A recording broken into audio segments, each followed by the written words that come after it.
Not even the United States is self-sufficient, but they are one of the few nations in the world that is self-sufficient. They don't need anything from anyone. All right, Joshua 24. We're going to finish up Joshua today. Remember, Joshua is in his old age, and he gave his farewell address to the leaders of Israel and to the people of Israel. And so that we talked about the past 2 weeks. Joshua focused on the leaders that you better work on getting the Canaanites out of the land, or not fall into false worship with them. And so he strongly cautioned them that they keep on fighting. And then to the people, he encouraged them that you need to fear the Lord, serve the Lord, and get rid of all your idols.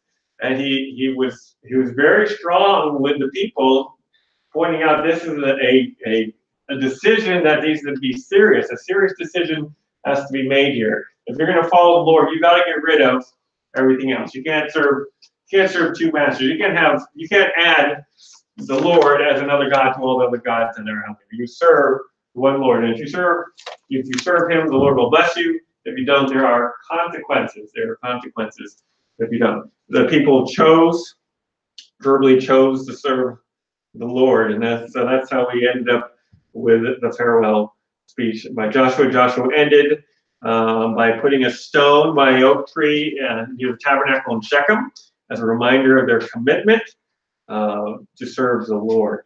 All right, so we're going to start off in Joshua 24, verse 29. 24, 29. And it came to pass after these things, so after the farewell address, that Joshua the son of Nun, the servant of the Lord, died, being 110 years old. So how old was Joshua when he died? 110 years old. And what do you think they put on his tombstone? The servant of the Lord. Yeah, he was simply called the servant of the Lord. The servant of the Lord, not the commander of Israel, not the president of Israel, not all these wonderful titles you could have given Joshua, because Joshua is a magnificent individual that the Lord used. He was simply known as a servant of the Lord. And don't we want that title as well, to be known as the servant of the Lord? That sums up everything. The servant of the Lord. Matthew 25, 21, his Lord said unto him, well done, thou good and faithful servant. Thou hast been faithful over a few things. I will make thee rule over many things. Enter thou into joy of thy Lord. We always go to this parable here to point out this is what we want to hear when we enter into the joy of the Lord, when we see the Lord face to face. We want to hear, well done, thou good and faithful servant. And here Joshua is hearing that as he's died. Well done, thou good and faithful servant. And he's known to the Israelites as the servant of the Lord. Verse 30, and they buried him in the border of his inheritance in Timnath-serah, which is in Mount Ephraim on the north side of the hill of Gash. So they buried him. They buried him in his inheritance. And we see his inheritance was given in Joshua 19:49. When they had made an end of dividing the land of inheritance by their coast, the children of Israel gave an inheritance to Joshua the son of Nun among them. According to the word of the Lord, they gave him the city which he asked, even Timnath-serah in Mount Ephraim, and he built the city and dwelt therein. So after everything was divided, he got his own inheritance. He asked for this city in the mountains here, in the mountains of Ephraim. And this is where he spent his retirement years, right? He built the city. He didn't sit around, relax, and he built the city. And potentially he could have had 20 years with the land at peace, and he's enjoying the fruits of his labors and building the city. So the town is Timnath-serah. I just have here the tomb of Joshua. But Timnath-serah, and it's located in the mountains of Ephraim, and he's buried on the north side of this hill of Gash, or Mount of Gash. Back to Timnath-serah, what does that word mean? Everybody remember? We talked about it earlier. I talked about it a couple weeks ago. It means abundant portion. Abundant portion. It also can mean portion of the sun, but abundant portion. So Joshua received in abundance. On the site of Timnath Serah is a modern town. It's the modern town of Timnah, which is located 10 miles north of Bethel. Just for reference, the hill Gash. What does Gash mean? Tempest or commotion. Yeah, I got quaking. Quaking. So all that is similar. Yeah, things are moving, I guess. Quaking, Gash. We also know that by tradition, so here's Joshua's tomb, what they believe traditionally his tomb. And remember, we watched a video, like, traditionally Caleb is buried there in the same town as Joshua. We saw a video on going to Caleb's tomb. Verse 31, and Israel served the Lord all the days of Joshua and all the days of the elders that overlived Joshua.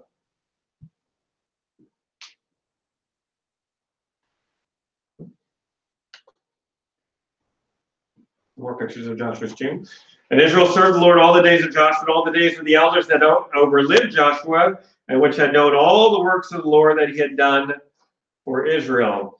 And we know we know that Israel served, so Israel served the Lord all the days of Joshua and all the days of the elders who outlived Joshua. And so this really sets us up for the book of Judges. So they followed the Lord when there was leaders who were there when the commitment was made, right? Now the next generation we're going to see is going to have problems. We'll talk about that in Joshua. So this sets you up for the Judges. This sets you up for the book of Judges. But right now they're serving the Lord. Israel is serving the Lord. They served the Lord all the days of Joshua, and apparently all the elders. Well, the leaders who outlived Joshua, they served while they were alive as well. So that's Joshua. Is that graffiti on his tomb, or that is graffiti? That is graffiti. Yes, it's in Palestinian-controlled land. Yeah, I remember we watched a video. They had to be under armed guard at 1 o'clock in the morning. Yeah. So Joshua is now dead and buried. The last part of the chapter talks about 3 burials. And so the first one is Joshua. The second one is Joseph. Joseph. You say, Peter, why are we talking about Joseph? When did Joseph die?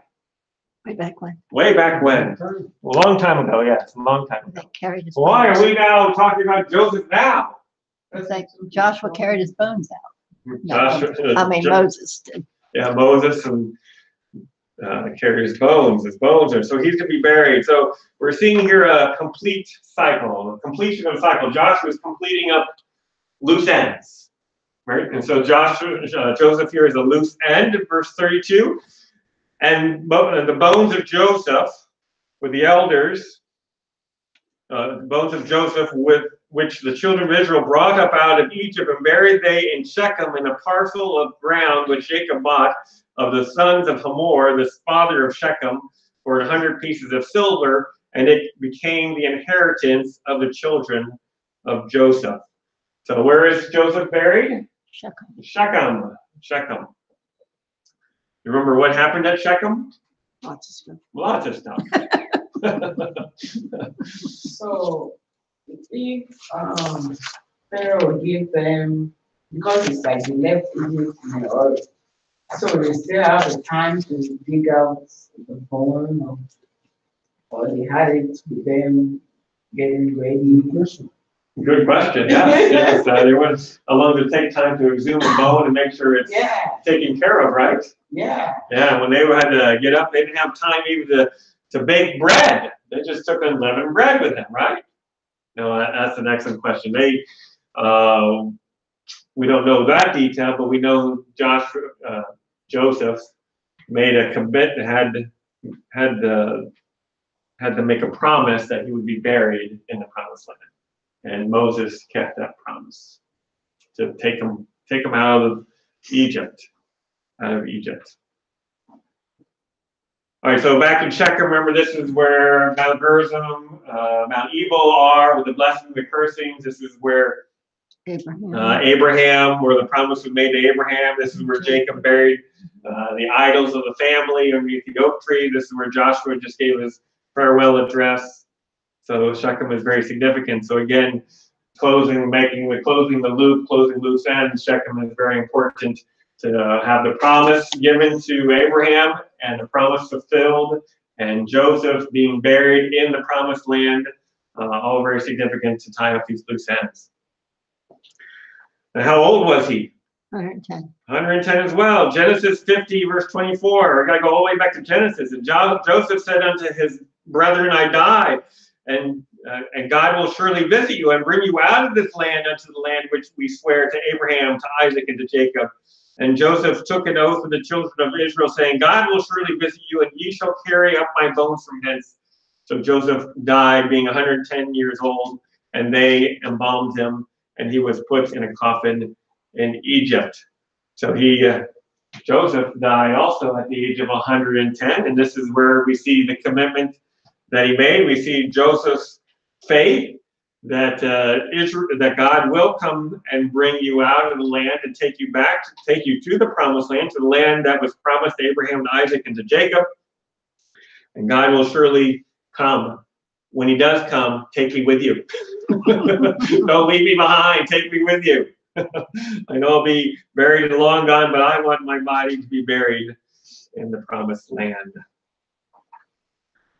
So see, his dying request was that he would be buried in the promised land. His dying request be buried in the promised land. Hebrews 11:22. By faith, Joseph, when he died, made mention of the departing of the children of Israel, and he gave commandment concerning his bones. Kind of interesting in the Hebrews 11, the chapter on faith, and that the faith of a dying man, the last parting words are here recorded in Hebrews chapter 11, that he had faith that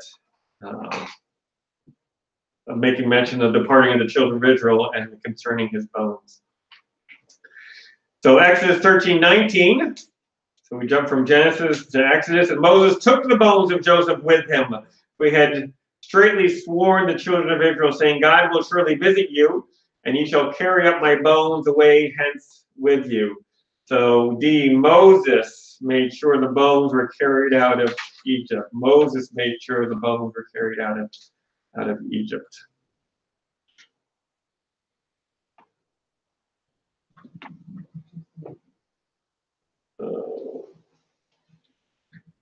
So we know his body was embalmed, and it has been 400 years since Joseph died till he was buried in Shechem. 400 years since he died, and now he's buried in Shechem. So he was buried on property, one of the few pieces of property that was actually purchased by Israel. And this is one of them, Hebron, the caves of Abraham, Isaac, and Jacob. That's the second one, and the Temple Mount is the third one. Those are the three pieces of land that were purchased.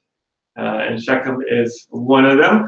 Genesis 33:18, and Jacob came to Salem, a city of Shechem, which is in the land of Canaan, when he came from Pandaram, and pitched his tent before the city, and he bought a parcel of a field where he had spread his tent at the hand of the children of Hamor, Shechem's father, for 100 pieces of money. And he erected there an altar and called it Elohe Israel. Elohe Israel. So he is buried on a parcel purchased by Jacob for 100 pieces of silver. He's buried on a parcel purchased by Jacob for 100 pieces of silver. And you guys want to go to Joseph's tomb? Sure. So this is Joseph's tomb over the ages and been vandalized. But let's go to a video.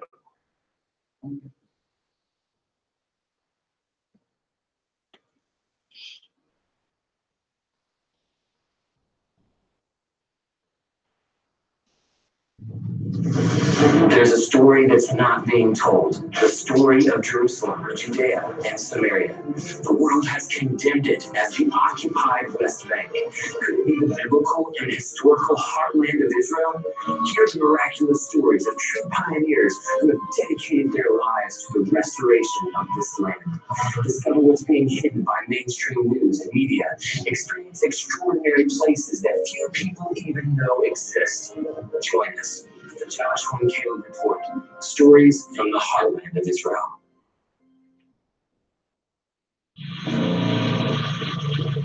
Joseph too, a place of you definitely can experience and see the heat of the battle when you take a look at Joseph too, because this is definitely a place that's a stronghold by the Arab occupiers of the heartland of Israel. So we're going to get into it tonight. It's been pretty cool. But right now, we're going to overlook so you can kind of see just where we will be going.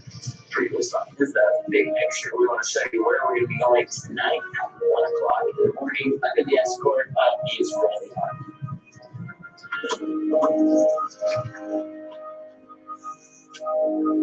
Tonight is going to be the most out-of-the-box episode because not many people go into an Area A in Israel in the middle of the night as a military escort. Here we are with like 15 other buses. It's almost redundant to say this place is significant because there's nowhere in Israel that you can go that it's not significant. But in reality, this is where Jacob came when he was settling the land with his family here. And actually, just below me is what they call Jacob's Field. It's one of the 4 places in Israel that biblically they actually bought and paid money for a piece of land. They actually have the deed. This is what they would call Area A, which means that they don't allow Jewish people to come into these places. It's actually against Israeli law. So, we can go into talking about apartheid. Yeah, it is true, but it's opposite what most people say. But about once a month, they arrange an escort with the Israeli military to take busloads of Jewish people in to visit and pray at Joseph's tomb. It just so happens that we're privileged to jump on a bus at 12:45 tonight, like midnight, just after midnight, and go into this town in the middle of the night with a military escort. So it's gonna be pretty exciting.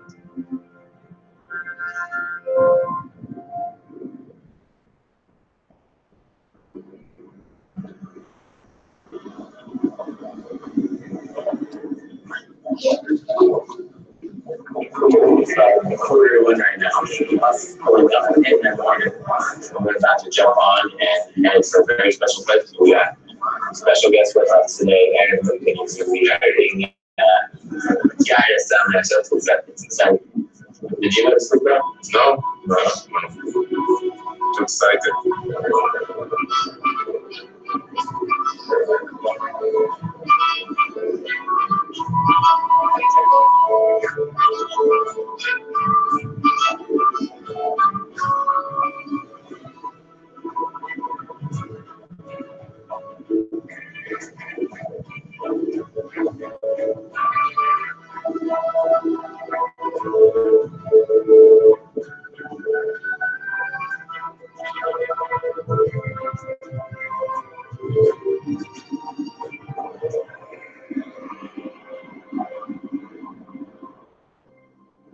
They said that there's some balagan, so that's why there's a delay. So I don't know, 2:30. We're leaving at 2:30. That's another 45 minutes.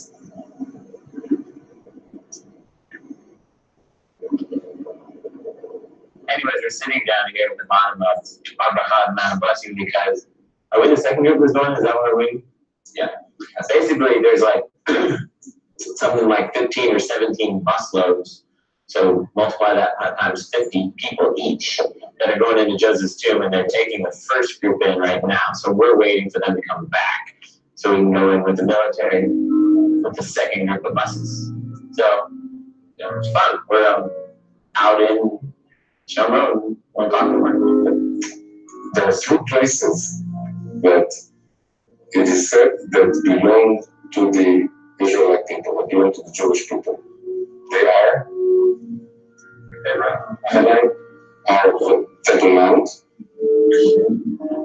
the Machpelah Cave, and Joseph. tomb. These are three places that were built with money by different biblical figures. Abraham, the Machpelah cave, Jacob bought the Chelkat HaSadeh, which is the field which is east of the city of Shechem, from Hamor, the son of Shechem, and David bought Temple Mount from the Jebusites. So these are the three places that our sages say that the Gentiles cannot say are not ours, that we took them by force. These are ours. And unfortunately, when you look at them today, none of them are ours. Okay, they're all under control of others. Maybe the Machpelah cave is a bit, under our control, but they're not completely under our control. And that's kind of sad. So whenever I go, this is my personal feelings. Whenever I go to the Machpelah cave, whenever I go to Joseph's tomb, it's my way of getting closer to who Joseph was, what he believed in, what he did, what he went through. And this is what I connect to when I go to Joseph's tomb.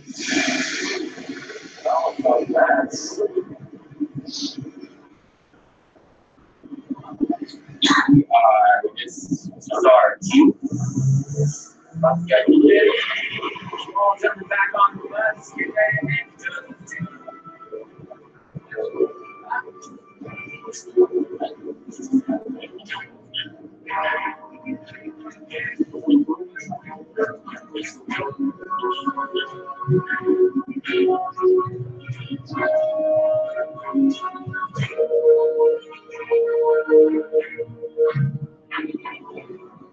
So guys, we are entering into the stronghold of Shechem right now. This is like beyond words to really describe this place. What's special about this place to do to people?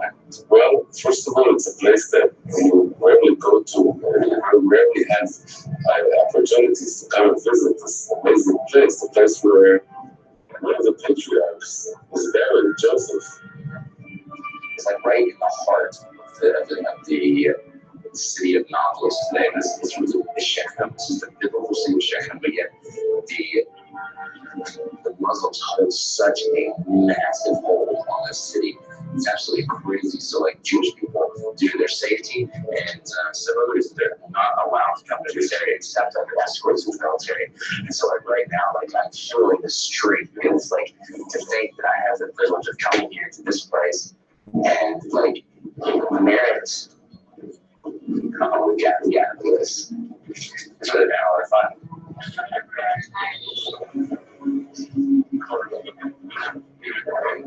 What's inspiring? Joseph, I think, summarizes the story of the Jewish people. Joseph is the going out to exile, going to Egypt.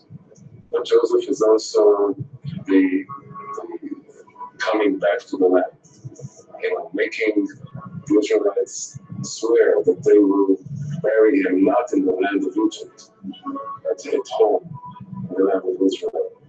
And Joseph actually makes the circle complete.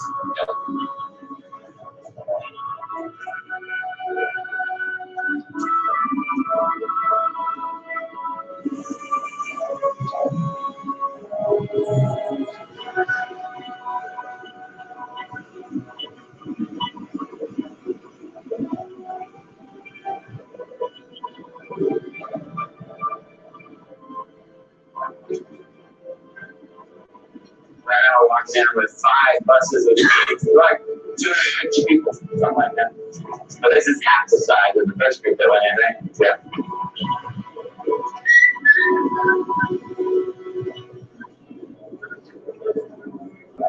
I really like music in this. I grew up on instrument. This room inside is where the tomb is.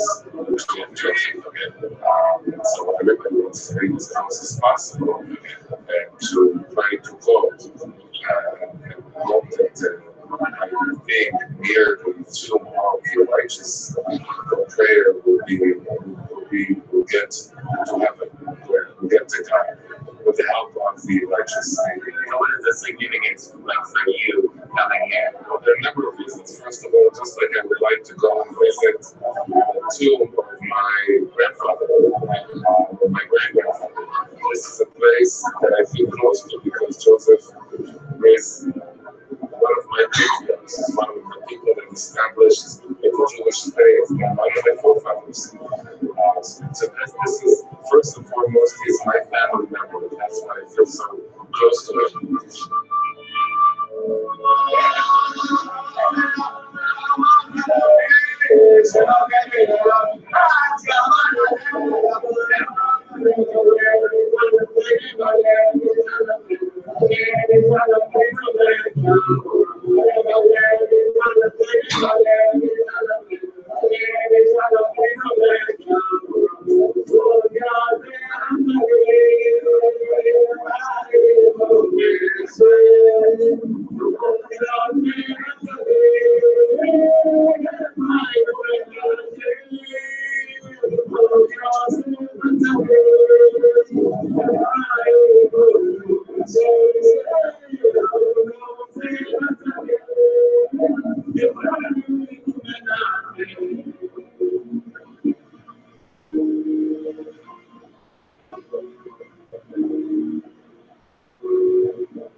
Here with us today on the tour. It's really amazing. They're trying to push everybody out. We want to take a couple minutes to talk about the significance of this place and the power of what it holds right here in the heartland. And what would you tell people around the world as to how should they stand with Israel, especially in regards to like right here?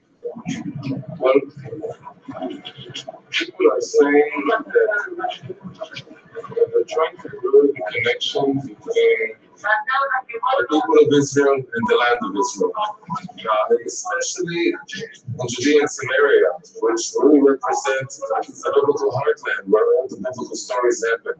And people are trying to blur that all over the world. And our mission, as Jews and Christians, everybody who believes in the Bible, is to make that bond clear, to stop the blurring and to show the amazing miracle, not just of the connection between the Jewish people and the land, but also the prophecy, the biblical prophecy that is fulfilling, the return of the exile. This is the biggest miracle, I think, that we can talk about, the return of the exile. Like Jeremiah says in his book, people will stop talking about the Exodus as being the miracle. And we'll talk about how God brought all the Israelites from exile, from the countries of the north, back to the land. That is going to be the big miracle. And we are living that big miracle now, today. Right now, Jeremiah is talking about now. That's amazing.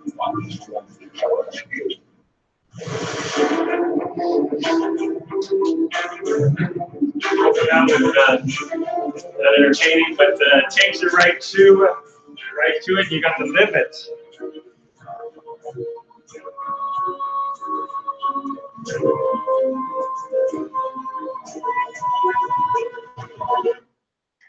This can be like an indication that the Muslims, so they respect the dead, Yes. like the Joseph and Yes. stuff, because they were like bomb it up Yes. and like. No, there's been a lot of graffiti and destruction of, yeah. But I like these particular videos that these guys are doing, because we get to live it and be with them, and we get to see what it's like to get on the road and what the people are doing and how they approach the tomb. We saw Caleb earlier, and now Joseph, and what they're doing, and the sense of feeling around it. You know, I've shown still pictures, but you know that doesn't really put you in perspective. This has been pretty neat to be able to get a hold of. And then, like what you said there at the end, you know, we're going to stop talking about the Exodus and the Red Sea as the big miracles. If we just stop and look, the bigger miracle is happening today. The Jews have returned. God is regathering his people back to Israel. And we're seeing that. God is allowing his people to be blessed in ways that was unimaginable. And as we just showed earlier this evening with Israel going to the moon, these are the miracles that are superseding the miracles of the Red Sea and bringing and walking into the promised land and taking the promised land. But so this was the tomb of Joseph. The tomb of Joseph. The third one, Joshua 24:33. And Eleazar, the son of Aaron, died, and they buried him in a hill that pertained to Phinehas his son, which was given him at Mount Ephraim. All right, who is Eleazar? The high priest. The high priest. His father was Aaron. He took over from Aaron. So basically, Eleazar has been with Eleazar and Joseph. Joseph's been the leader of the people, and Eleazar's been the high priest for Israel. And they've been basically serving hand in hand. And now, so he has died as well. We find, so this is another link from the wilderness generation. Another link has passed away. So now his son Phinehas is now the high priest. We see he's buried. Where is he buried? Buried at the hill of Phinehas on Mount Ephraim. This hill of Phinehas is associated with the village of Aorta in the West Bank. Apparently at this location, there are large tombs in the town that have been attributed to burial sites of Aaron's sons of Ithamar and Eleazar. His grandson Phinehas is believed to be buried there at a site alongside of his son Abishai. The latter is especially revered by the Samaritans, who believe that he wrote the Torah. So there's several tombs that are in this area, near Phinehas' tomb. And so this is the way Joshua, the book of Joshua ends, with the tomb of Eleazar, with these three burials, Joshua, Joseph, and Eleazar. And the book of Joshua is now finished. Seems kind of morbid, right? You end a book of victory on burials. Why do you think that's the case? Why is that? Why would you think the book would end with three burials? Promises have been kept. Yeah, promises have been kept. Faithfulness, God's faithfulness. We tied up all the loose ends. They've been through the wilderness. They've been slaves in Egypt. They've had to cross the Red Sea. They've had to fight. God had to lead the way. God provided the manna every step of the way. God's faithfulness every step of the way. And this is just closes that out. It wraps it all up with Joshua, Joseph, and Eleazar being buried in the promised land. I don't know, something that I just thought about that. Joshua was the one that made sure that Joseph's bone was buried. And Joshua was the one that made sure Joseph was buried? Because Joshua is from Ephraim's family. That's his grandfather. Yes, that's So it's not just doing it for, it's like his grandfather. right. Right. We show he rests. Yeah, and of course, so Moses had passed away, so now he's the one responsible to make sure it happens, right? So all three of these lived in the foreign land, and they received God's promise to take his people back to Canaan. Now all three are at rest within the promised land. God kept his word to Joshua, Joseph, and Eleazar, and to all Israel, and this encourages us today to count on God's unfailing faithfulness. The book of Joshua spans about 25 years from the time of Moses' death to Joshua's death. We saw Joshua take over for Moses and lead the Israelites across the Jordan River into the promised land. We saw Joshua send in spies to Jericho, the two spies, and that's where they met Rahab. And the message to Rahab, that the promise to Rahab that will save her and her family. We saw all this we saw them when they crossed over the Jordan River. They were at Gilgal, and at Gilgal they circumcised the man that had been circumcised in the previous from that generation. We saw the Passover feast take place, and all of this is in view of Jericho, the enemy. Here they cross over. Usually when you make a beachhead onto a enemy land, you're going and fighting. Well, the Israelites, God had them been circumcised. Clearly, made them out of. They were not able to fight at that time, and then had a feast, a party. Right? Passover is a time of celebration. Who would do that in enemy territory? And so here we have Jericho is looking on and wondering what's going on. Of course, Jericho, from the report of Rahab, the residents of Jericho are scared. They've heard of the Red Sea. They've heard of what God has done for his people. Remember Joshua, after the Passover, was walking by himself near the walls, and there comes a stranger, approaches him, right? And Joshua says, "Are you for us or are you against us?" And what was the response?